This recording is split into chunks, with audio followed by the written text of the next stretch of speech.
Hey guys, it's Layla Klan, and today I'll be doing the blood supply of the brain.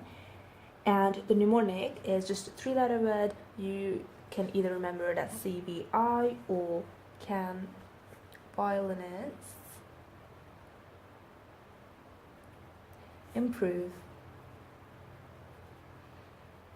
Or if it's easy for you, just C, V, and I. Alright, now first we'll start with V. It's the vertebral basilar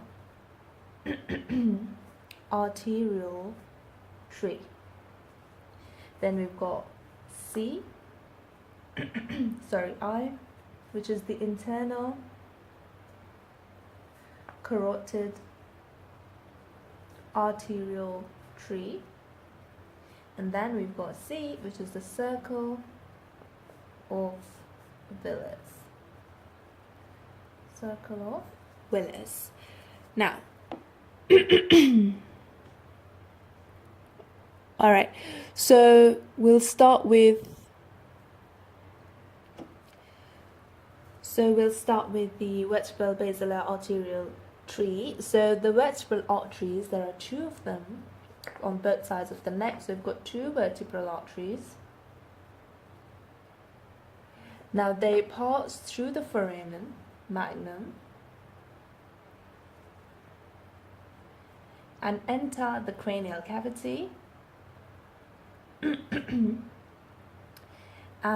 they unite, both of them unite at the pontomedullary junction.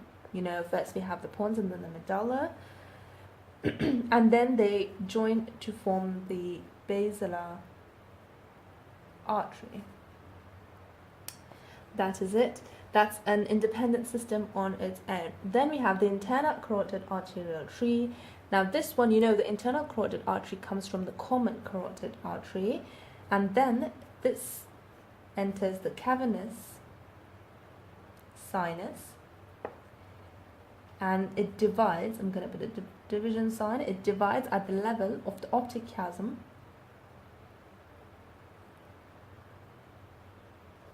to give two terminal branches, which would be the anterior and the middle cerebral arteries. All right. Then we have the circle of Willis. Now, the circle of Willis is both of these trees combined with the help of a small artery, a short one, which is the posterior communicating artery, which connects these two symptoms and forms the circle of Willis. Now let's draw it out, a circle. So here we have the anterior communicating artery, which is single. Then we have paired anterior cerebral arteries from this tree. Then we have paired internal carotid arteries. Then we have again paired posterior, this one communicating arteries. Again we have another one that forms this way, so it goes into a circle. Here is the basilar artery, and here we've got the posterior cerebral arteries. So the circle of Willis is located beneath the hypothalamus, and it surrounds the optic chiasm. Now these are the main arterial systems, but there are other arteries that you can remember. It will benefit you. So you have some long circumferential branches.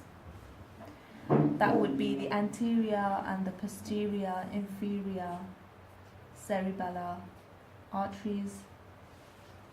Then you've got the superior cerebellar arteries, you've got posterior spinal arteries, etc. The circle may act as a safety valve when differential pressures are present among these arteries. So that's the function of the circle.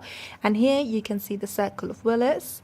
So you see the anterior cerebral communicating artery, then the anterior cerebral arteries. This is the internal carotid, the posterior communicating arteries, the posterior cerebral, and the basilar artery. And these are the extra arteries that you saw: the anterior spinal artery, the posterior inferior cerebellar, anterior inferior cerebellar, etc. And remember the pontine arteries as well. These are the minute branches that come out of the basilar artery, and that would be it. If you like this video, please do give it a thumbs up and subscribe for more videos. Take care, guys.